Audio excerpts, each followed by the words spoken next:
Good afternoon, everyone. Hope everyone's doing well. My name is Nehul Vyas. I'm a Director of Analytics Consulting and leader of the Tableau Solution Group here at Avaap. We are so appreciative of the opportunities to present to you all today, and certainly appreciative of your attendance and engagement throughout this session. Before we dig into our topic, I'd like to provide just a quick overview of Avaap and share a little bit about ourselves. Avaap is a cross-platform, industry-specialized global IT advisory and management consulting firm. Our span of consulting and technology resources enable us to build for the future faster and better than before, combining a massive breadth of experienced consultants across several consulting practice areas with the ability to support clients across multiple sectors and industries. Our analytics offerings span the entire data value chain, from organizational data strategy, where we help clients develop a comprehensive roadmap, to their analytics and technology investments, rapid ROI, where the focus is on driving adoption and utilization of an analytics capability across an organization's footprint, and continuous value, to focus on sustained and scalable growth. These three pillars are complemented through our ability to execute engagements from robust and transformative solution delivery, supporting enterprise data initiatives, Tableau dashboarding quick starts, Tableau technical health checks with a focus on the infrastructure, setup and configuration of a Tableau environment, and we even serve as a managed services provider to some of our clients to fully host their Tableau capability, accompanied with full service operational SLAs and hands-on maintenance and administration. Before we get into introductions for our presenters today, I wanted to quickly mention that if you do have a question at any time during the presentation, please do use the Q&A box at the bottom of your screen or the chat function. We will certainly make sure to address your questions in due time. This session will also be available on demand within 2 business days of its recording. Now it's my distinct pleasure to welcome our 2 presenters today, Josh Kuhlman, consultant within our change practice, Tashira Bomer, senior consultant within our change management practice. Welcome today. Such a great pleasure to have you all. I know we've got a really compelling topic to talk about. I don't want to belabor the intros anymore. So with that said, the floor is yours. Take it away. Thanks, Nehul. It's so great to be here. I'm Tashira Bomer, and as Nehul said, I am a senior consultant in change management.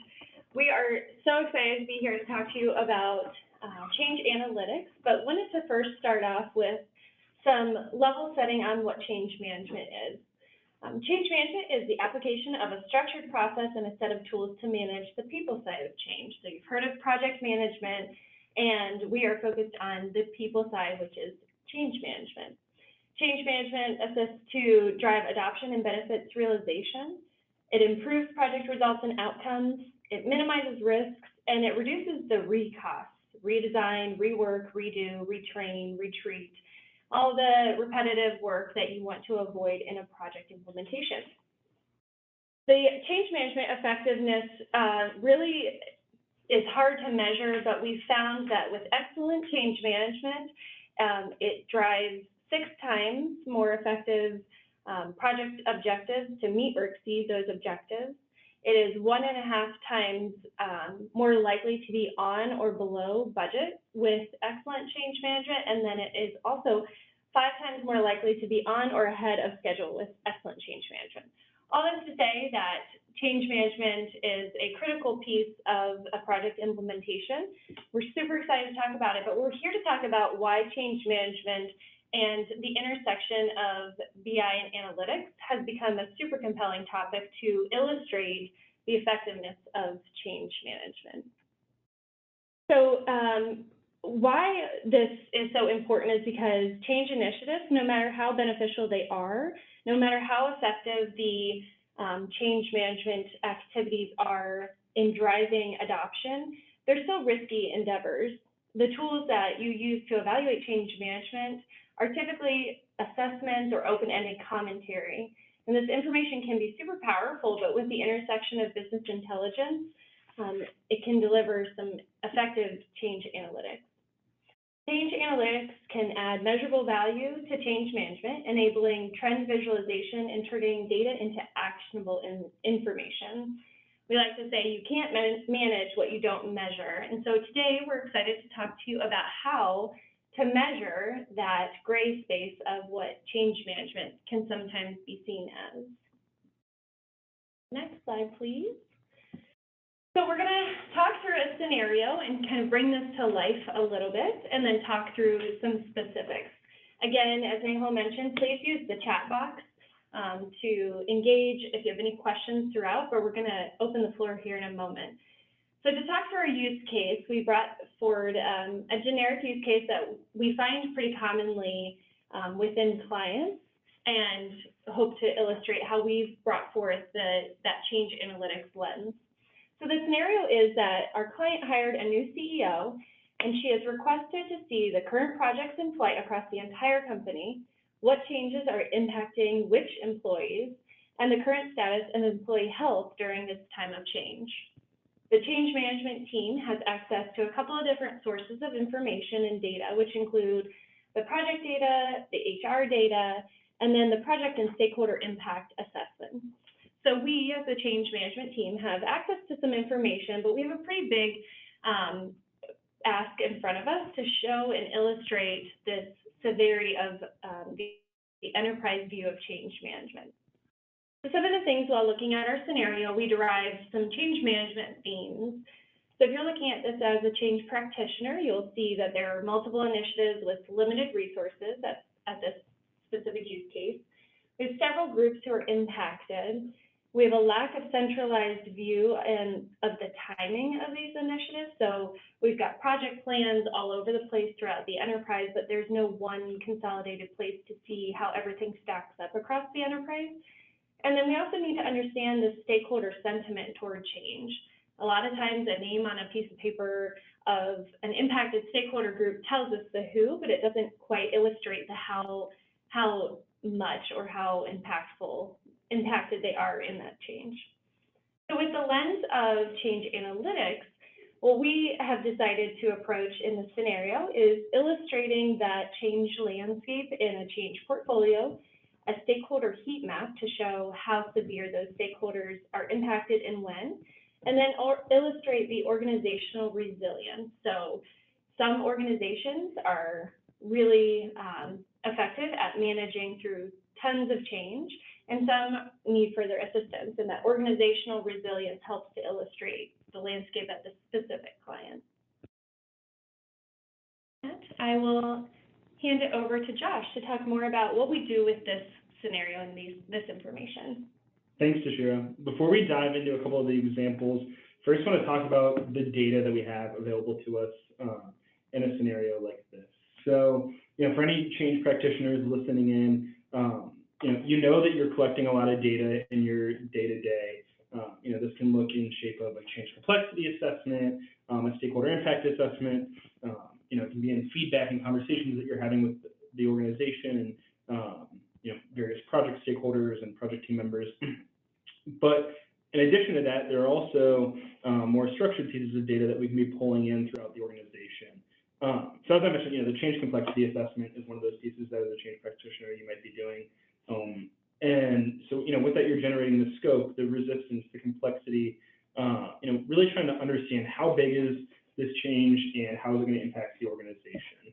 From a stakeholder impact assessment, that's when change practitioners are understanding, okay, that change, how is it impacting various groups of individuals in different ways? And, with that, you can generate a score, think high, medium, low type approach there. And so, once you have some of those pieces of data, you can pull in additional data sources. Maybe it's your HRIS system. So let's say you're on a work day. You can be pulling in some of that attribute type data to really round out your analysis. You can be pulling in survey data. We know change practitioners do a lot of surveying and can, leverage that to really tell a story. Or things like project management tools, it can be integrating with tools like Jira, or there's, a plethora of project management tools out there that you can integrate with. So, with all that in mind, let's dive into a couple of the examples and outputs that we can drive with this information to support that use case. So the first one is a change complexity dashboard. And so what we've done here is we've taken that information on that change impact assessment or change complexity assessment and went ahead and, typically this is just a score that change practitioners have, but there's a lot of projects happening across the organization. And so we've taken, how large is the project, so that's the scope score that you'll see on the x-axis, and, plotted the resistance score, so how much resistance do we anticipate from the organization to this change. And with that, it can help us prioritize our projects. I'll dive a little bit deeper into this and demo this a little bit later in the discussion, but that's the first one that we're going to talk a little bit about. As mentioned, you can use the change complexity assessment to drive this and drive decisions like, okay, where do we need to allocate resources to support this change? Or there may be smaller changes that we can just monitor and be providing, tools and tricks to and coaching more per se. The next view that we're going to dive a little bit into is a stakeholder heat map type view. And so what we've done here is leverage, that stakeholder impact analysis, leverage HRS data. You can also pull in project management data here to look at how different projects are hitting various stakeholder groups within the organization.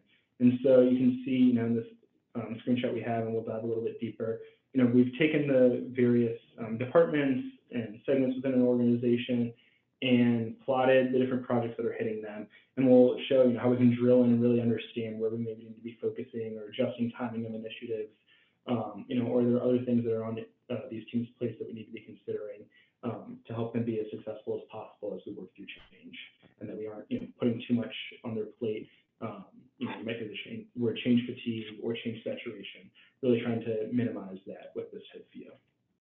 The final one, which we aren't going to do a demo of, but as Tashira kind of mentioned, is the org resilience dashboard. And so with this is leveraging data like those survey results and pulling in HRIS data, round this out a little bit, and really understanding the sentiment of your organization towards change. And you can make decisions around which teams need that additional support, where do we need to be focusing on from a portfolio standpoint, and really making sure that those teams are managing through change properly. Are there populations that are at the most risk for adopting future changes, and how do we manage that and monitor that?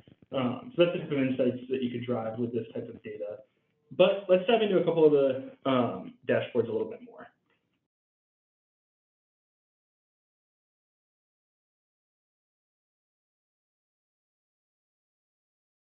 Okay, so the first one that we have pulled up here is that change complexity portfolio. So as I mentioned, we have our scope score here. So this was captured by your change practitioner. And then on your y-axis, you have your change resistance score.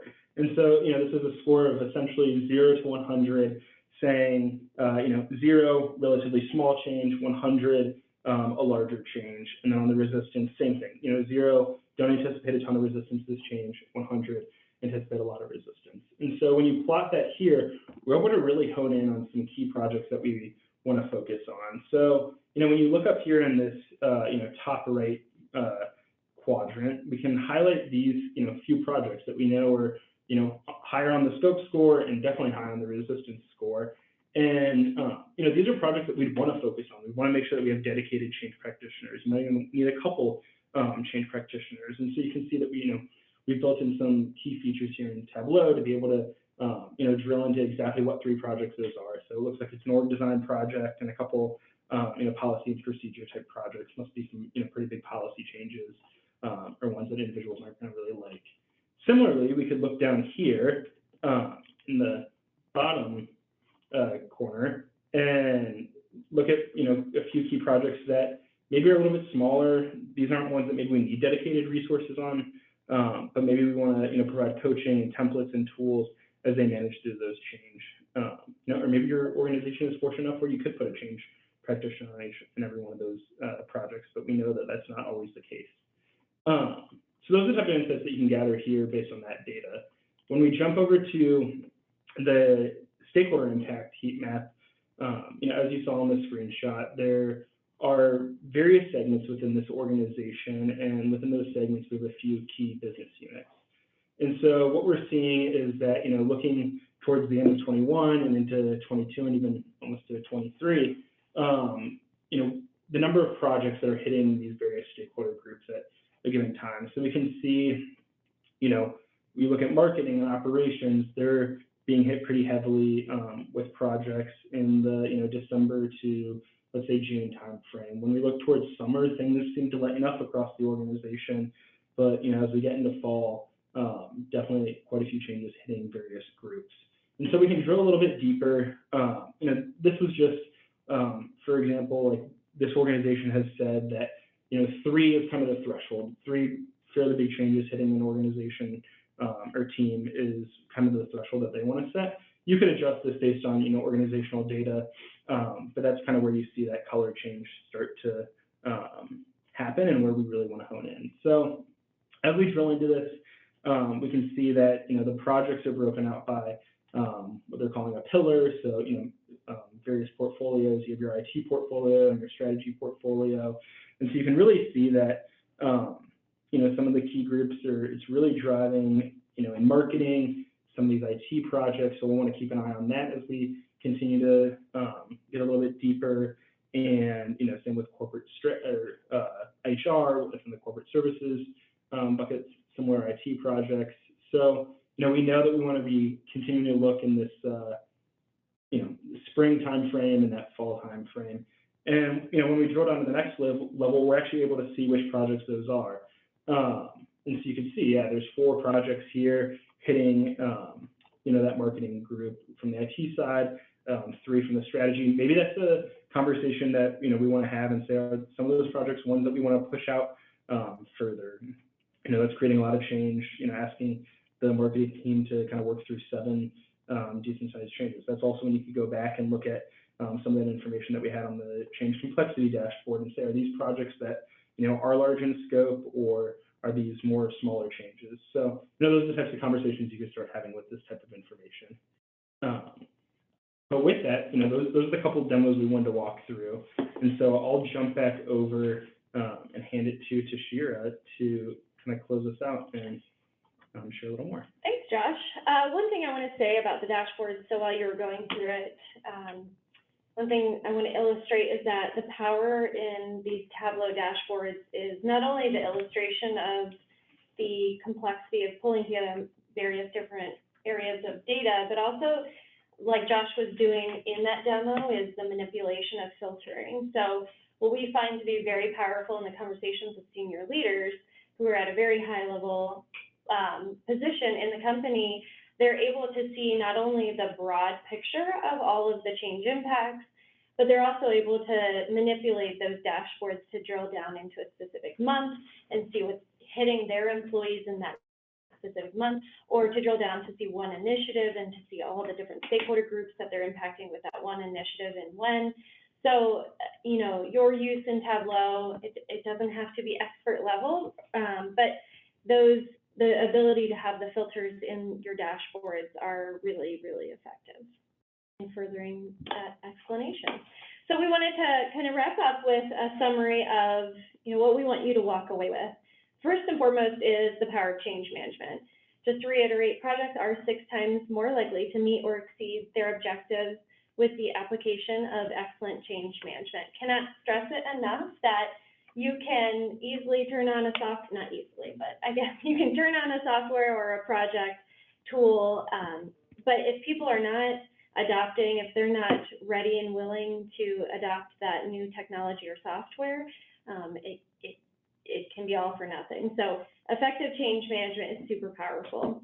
With the visualization of that change management, this intersect of change analytics allows us to get the pulse of your project, people, and the transformation. So again, in a pretty easy view, we've pulled together these dashboards to illustrate change management in a one-stop shop.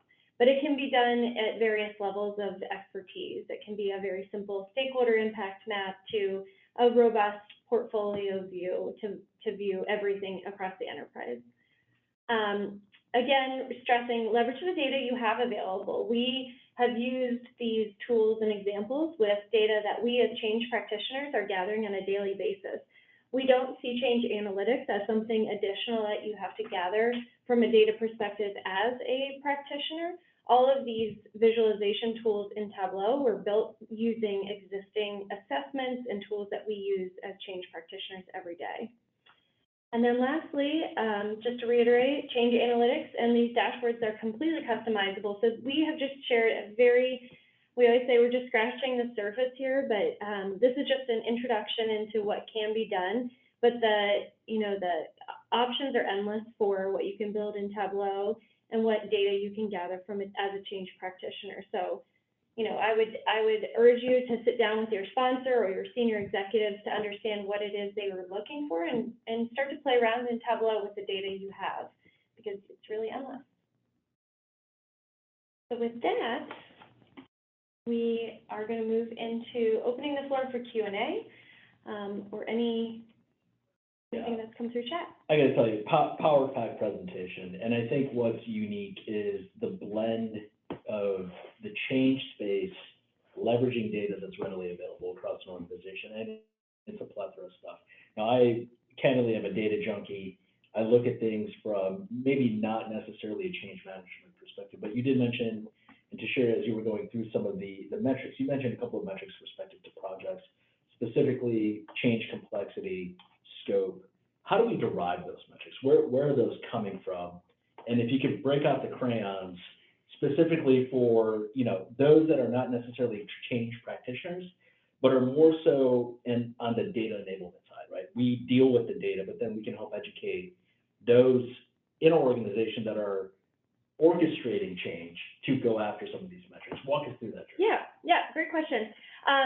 So we have found that it doesn't have to be black and white, and it can be really anything. You can build a dashboard with any tools or data pieces that you have. And so gathering the metrics to visualize in Tableau can be really anything you have at your fingertips. So Josh mentioned earlier some tools to pull from with the project management office, whether it's from a project plan or the various project plans. Doing a really, and Josh, I don't know if you want to go back to slide 7, I believe it is. At the top right corner is a pretty straightforward stakeholder assessment. It's identifying your stakeholder groups and then how much they're impacted, a high, medium, or low. With that and a couple of pieces from the project plan, a couple pieces of data from the project plan, you can illustrate a pretty powerful Tableau dashboard. So I would say just start plotting data or gathering data. Also, a quick Google search can give you some powerful tools as well to capturing some change management information. Yeah, no, that's great. Did you have something? Yeah, I'll just chime in. I think a lot of change practitioners might be collecting some of this data. It's typically, in maybe a plethora of Excel sheets and disparate across the organization. I think, what we can come in and help do too is, hey, how do we have a standard template and have this in one place, really create a repository that then we can, pull from an analytical perspective and, connect Tableau and, then coach your teams to make sure it's, let's say you have to update your change impact assessment every Friday. So that way it's kind of an evergreen assessment and we aren't, looking at old data. So those are the kind of things that we can help, I think, bring structure to and then, run the analytics off of. Yeah, no, that's great. And I think in the spirit of ideation, right, and getting people to think about the opportunities in front of them with change, we look at change maybe in this day and age as within an implementation cycle, right? We're doing a large transformation. All right, well, we're integrating change management as a part of the delivery approach. With that comes data, which comes opportunities from an analytics perspective. But there's so much more to it, right? Even post-implementation, now we're live. Now we're able to understand maybe the effectiveness of what we try to achieve as a part of that transformation effort.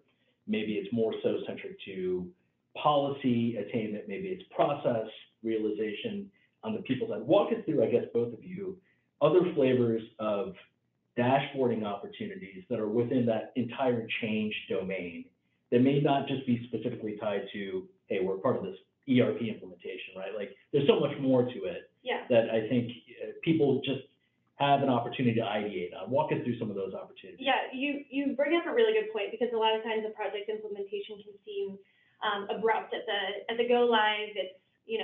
It's live, people flip on the switch and we walk away. But change management really is a 50-50 split before go live and after go live. The work we're doing before go live is getting those ready, getting them trained and onboarded, and all those things can be visualized too, and there's things that we're tracking from change management.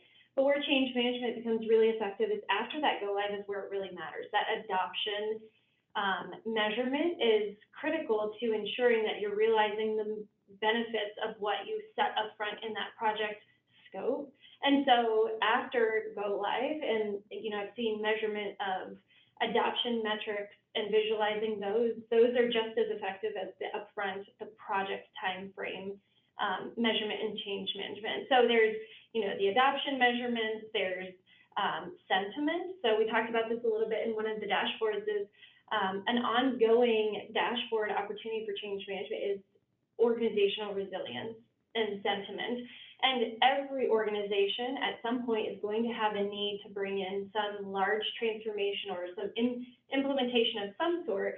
And so maintaining an ongoing, whether it's a quarterly refresh of just how the organization is doing from a resilience perspective, makes it a lot easier to understand if we are planning a large implementation a couple of years down the road, what are we dealing with today that we will need to account for in that implementation plan. So there's kind of the steady state, always on organizational resilience dashboard that I think is super effective for organizations to maintain as well. Yeah, that's great. Yeah, I would just add, you know, I think Tashir did a great job of providing some examples there. You know, today we talked a lot about portfolio analytics and how you can look at, you know, all the changes happening across your company. You know, I think Tashir hit on adoption metrics. So that's, you know, looking at, is someone using a system or, you know, changing to a policy the way we would expect them to. So what kind of information we pull in there? You know, if it's Workday, we can be looking at, you know, are they accessing it via mobile? That was maybe a benefit that we really were focused on. Are they, you know, updating the information we want them to? You know, are they using the tools?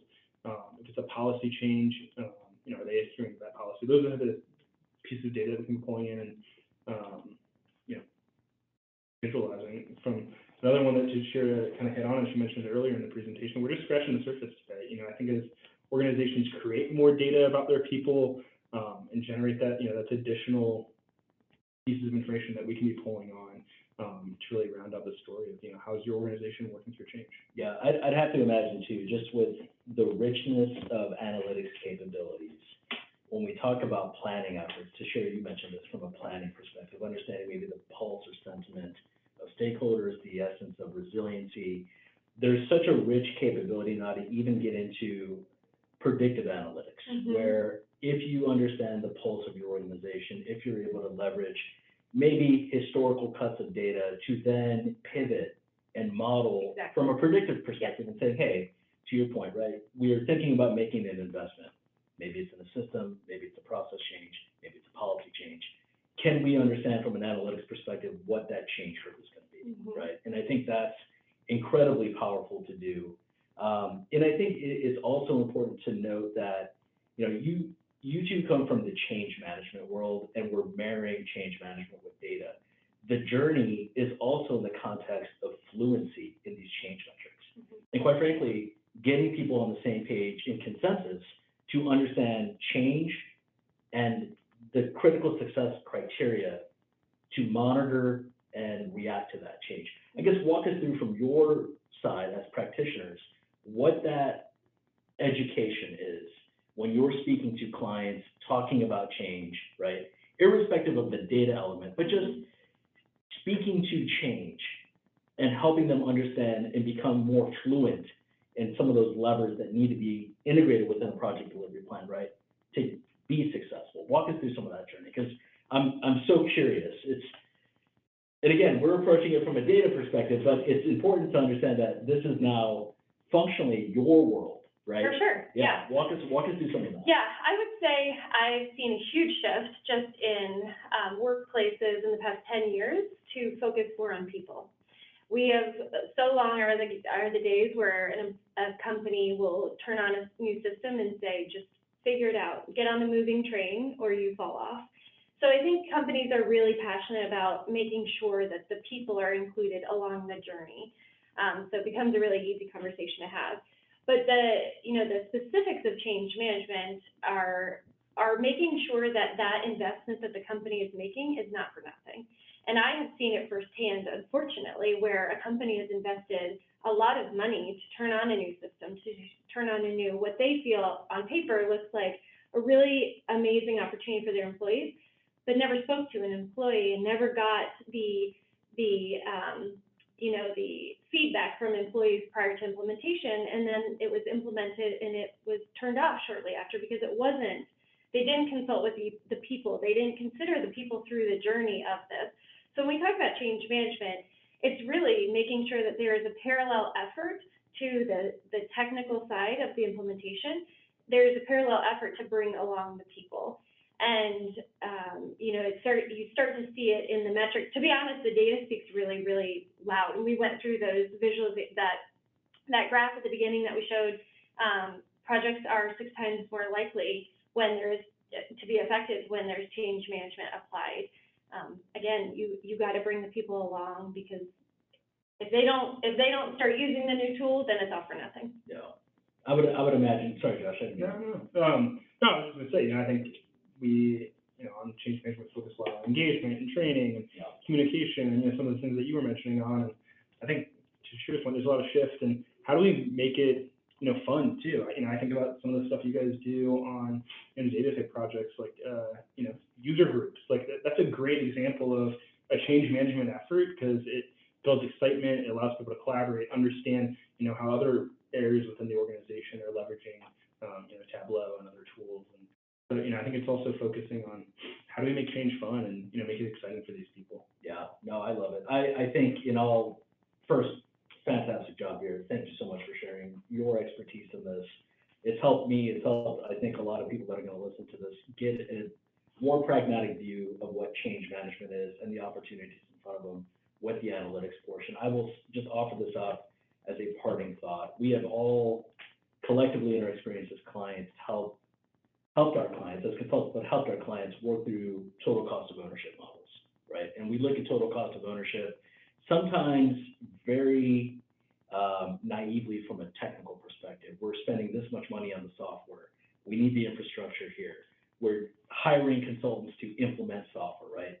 But we have an opportunity right in front of us to integrate change management as a part of that TCO model and really see the full picture, planning all the way to post-implementation, and then the effectiveness of the transformation that you've put in place in the rears. And it's right in front of us. And I think the data capture piece is incredibly important. We talked about some of the data elements, survey data, pulse checks data, effectiveness data, and maybe just competency regarding training, right? How well are folks able to capture the new change and work through it? And then quite frankly, the sentiment. I love the sentiment aspect, because that's the crux of adoption, is are people buying into the change? And you may not necessarily need to be excited about it, but are you adopting to it? And I think that's huge. Okay, yeah. I can't thank you both enough for joining today. This was a great presentation. I'm so excited for you guys to keep pushing hard on the change analytics piece. Thank you so much to Shira, Josh. Awesome work. Thanks, Nahul. Thanks for having us. Thanks, Nahul.